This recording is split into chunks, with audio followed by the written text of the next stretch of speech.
Jesus havia terminado uma de suas pregações na praça pública quando percebeu que a multidão se movimentava em alvoroço.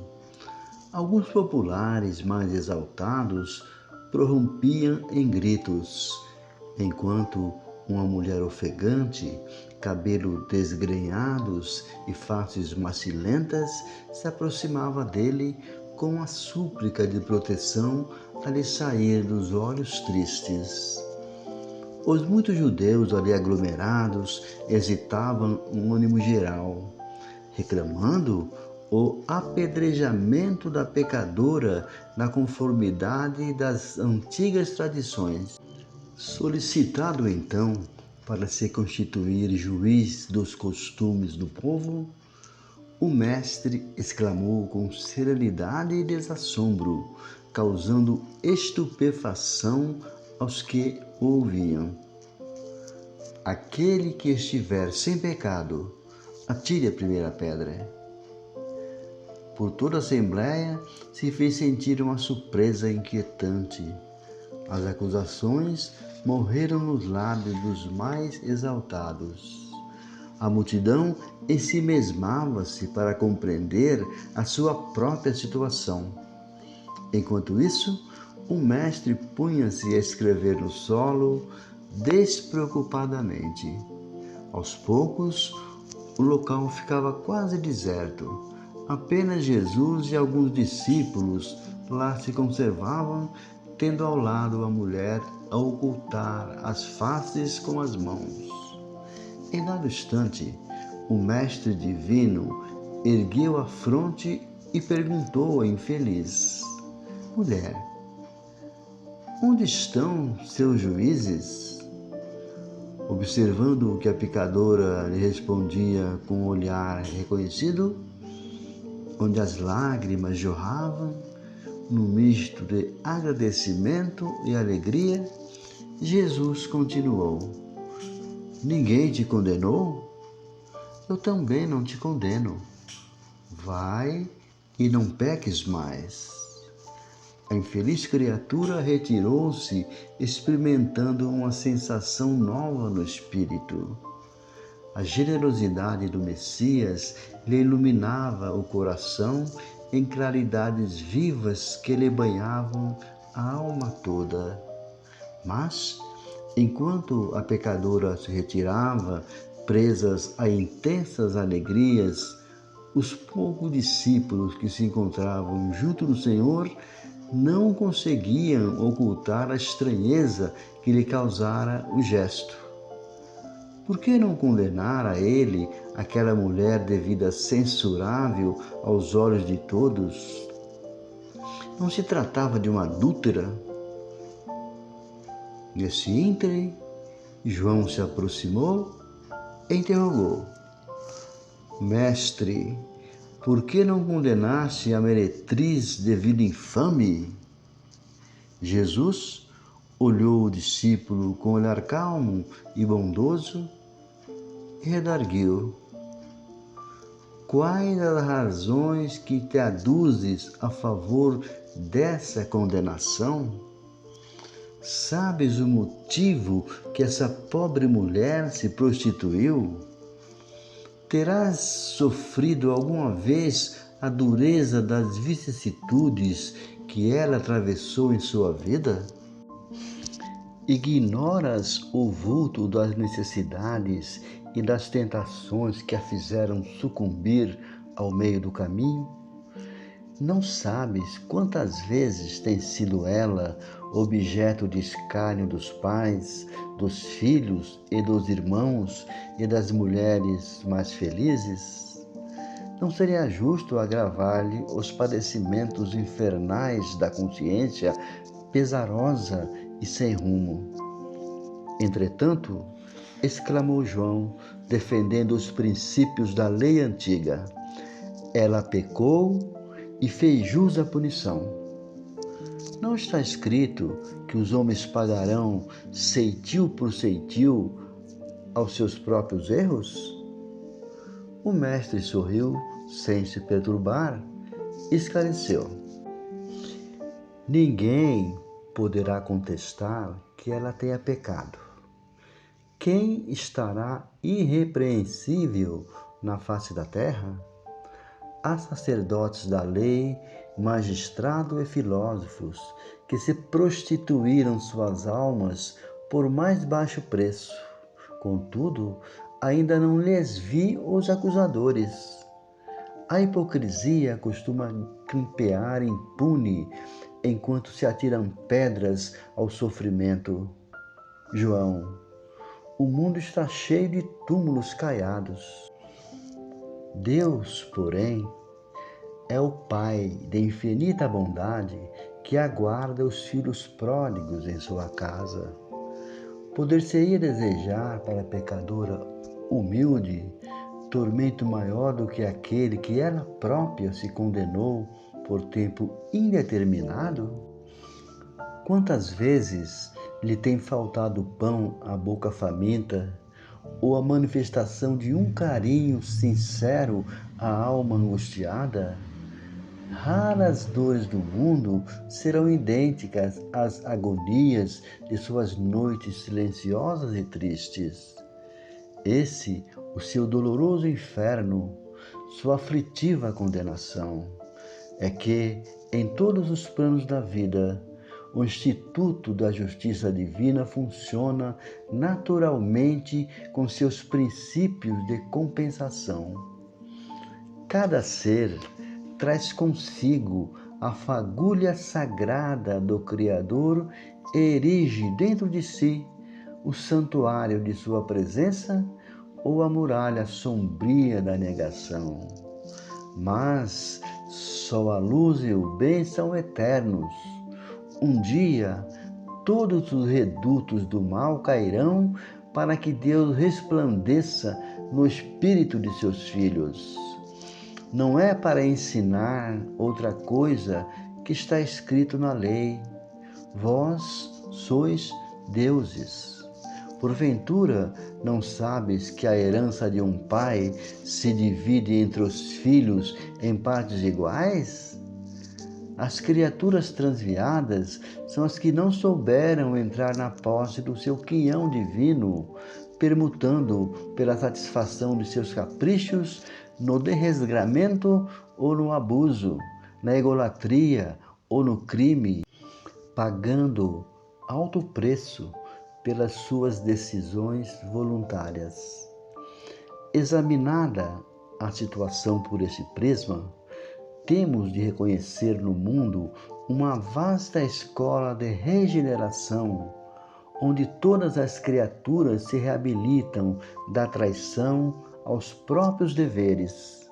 A Terra, portanto, pode ser tida como um grande hospital, e o pecado é a doença de todos. O Evangelho, no entanto, traz ao homem enfermo o remédio eficaz para que todas as estradas se transformem em suave caminho de redenção.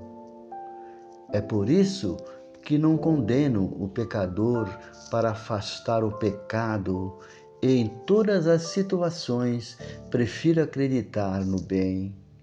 Quando observares, João, os seres mais tristes e miseráveis arrastando-se numa noite pejada de sombra e desolação, lembra-te da semente grosseira que encerra um germe divino e que um dia se elevará no seio da terra para o beijo da luz do sol. Terminada a explicação, o mestre, o filho do Zebedeu, deixando-se transparecer na luz do olhar a sua profunda admiração, pôs-se a meditar nos ensinamentos recebidos. Muito tempo ainda não transcorrera depois desse acontecimento, quando Jesus subiu de Cafarnaum para Jerusalém, acompanhado de seus discípulos. Celebravam-se as festas tradicionais entre os judeus. O Messias chegou num sábado sob fiscalização severa dos espíritos rigoristas de sua época. Não foram poucos os paralíticos que o cercaram, ansiosos pelo benefício de sua virtude salvadora.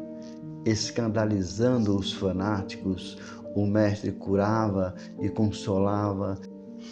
Na sua jornada de gloriosa redenção, explicando que o sábado foi feito para o homem e não o homem para o sábado, enfrentavam sorridente as preocupações dos mais exigentes.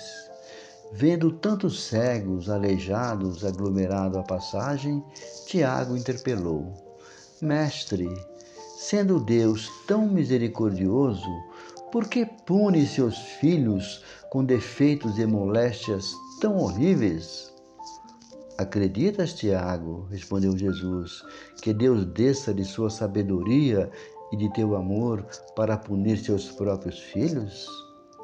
O Pai tem seu plano determinado com respeito à criação inteira, mas dentro desse plano, a cada criatura cabe uma parte na edificação pela qual terá que responder. Abandonando o trabalho divino para viver ao redor dos caprichos próprios, a alma prepara para si uma situação correspondente, trabalhando para reintegrar-se no plano divino depois de haver deixado levar pelas sugestões funestas contrárias à sua própria paz.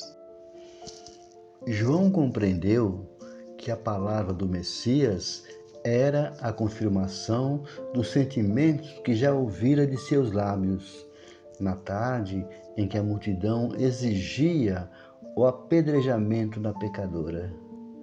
Afastaram-se em seguida do tanque de Betsaída, cujas águas eram tiradas em Jerusalém na conta de miraculosa, e onde o Mestre fizera andar paralíticos, dera vista aos cegos, limpara leprosos, na companhia de Tiago e João. O Senhor encaminhou-se para o templo, onde um dos paralíticos que ele havia curado relatava o acontecido cheio de sincera alegria. Jesus aproximou-se dele, deixando entrever aos seus discípulos que desejava confirmar os ensinamentos sobre o pecado e punição, falou-lhe abertamente, como se lê no texto evangélico de João.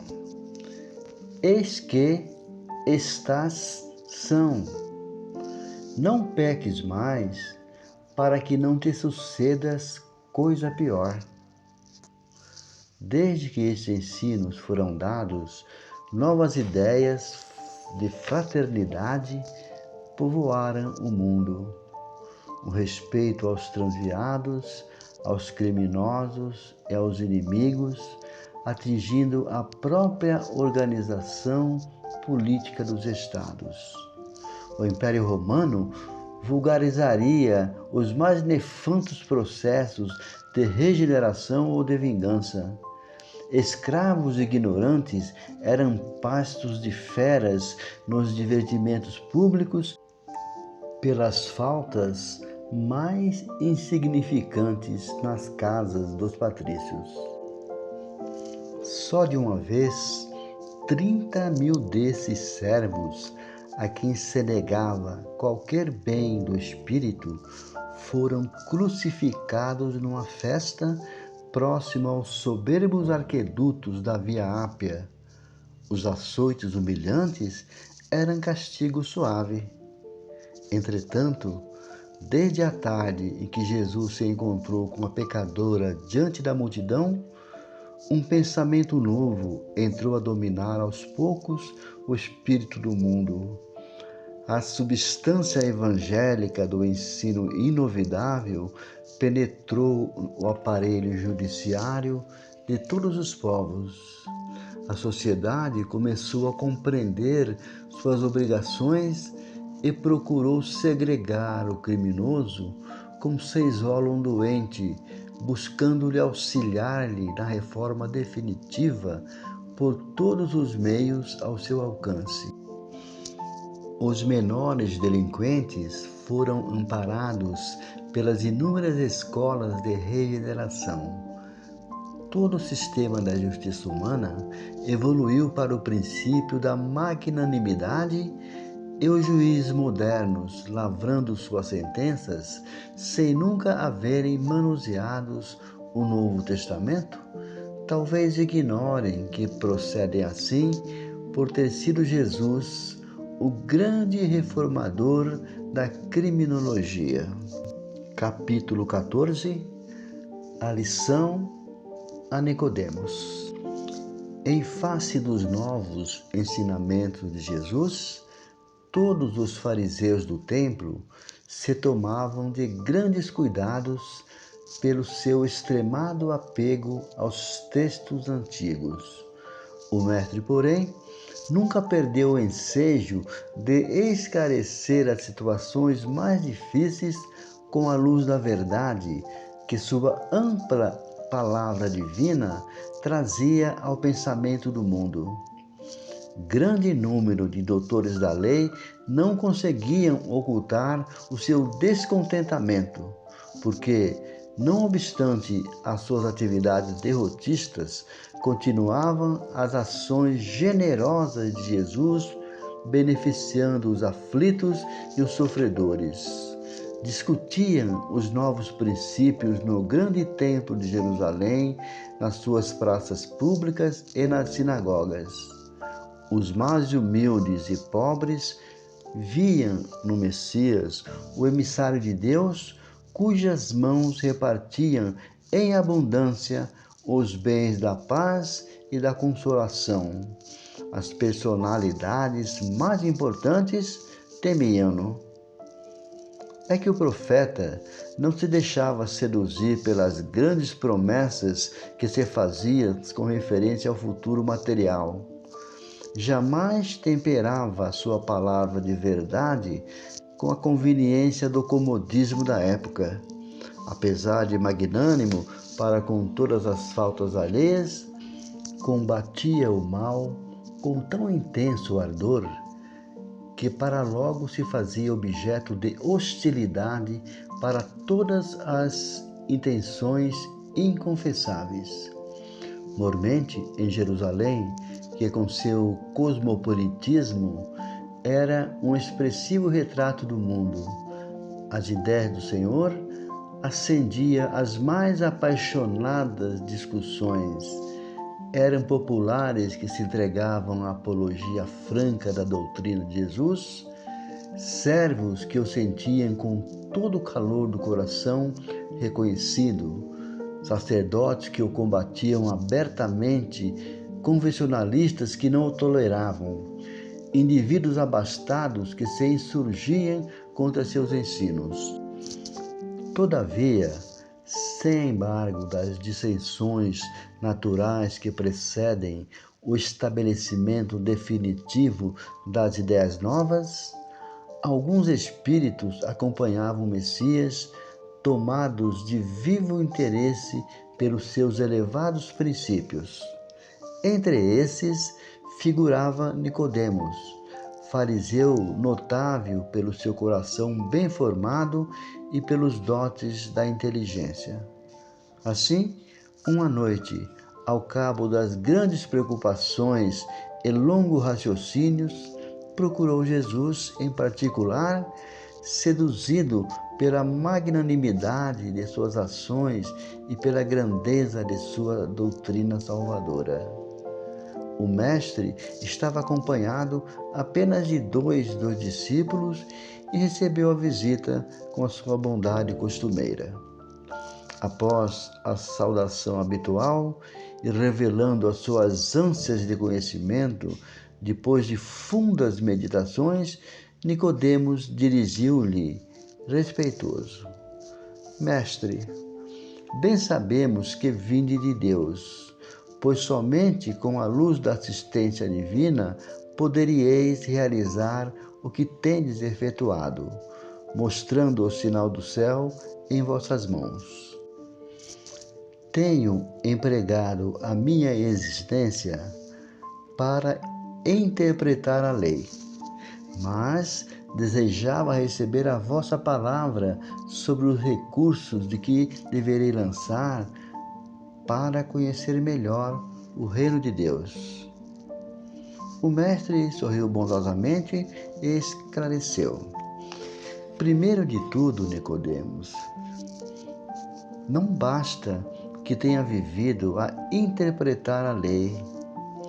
Antes de raciocinar sobre as suas disposições, deverias ter sentido os textos. Mas, em verdade, devo dizer-te que ninguém conhecerá o reino do céu sem nascer de novo. Como pode um homem nascer de novo, sendo velho? Interrogou o fariseu, altamente surpreendido. Poderá, porventura, regressar ao ventre de sua mãe? O Messias fixou nele olhos calmos, consciente da gravidade do assunto em foco, acrescentou. Em verdade, reafirmo-te ser indispensável que o homem nasça e renasça para conhecer plenamente a luz do reino. Entretanto, como pode isso ser? Perguntou Nicodemos, perturbado. És mestre em Israel e ignora essas coisas? Inquiriu Jesus, como se surpreendido. É natural que cada homem testifique aquilo que saiba. Porém, precisamos considerar que tu ensinas. Apesar disso, não aceita os nossos testemunhos. Se falando eu, coisas terrenas, sentes dificuldade em compreendê-las com seus raciocínios sobre a lei, como poderá aceitar as minhas afirmativas quando eu lhe disser coisas celestiais? Será loucura destinar os alimentos apropriados a um velho para o organismo frágil de uma criança? Extremamente confundido, retirou-se o fariseu, ficando André e Tiago empenhados em obter do Messias o necessário esclarecimento sobre aquela nova lição. Jerusalém quase dormia sob o véu espesso da noite alta. Silêncio profundo se fizera sobre a cidade. Jesus, no entanto, e aqueles 2 discípulos continuavam presos à conversação particular que haviam entabulado. Desejavam eles ardentemente penetrar o sentido oculto das palavras do Mestre. Como poderia ser possível aquele renascimento?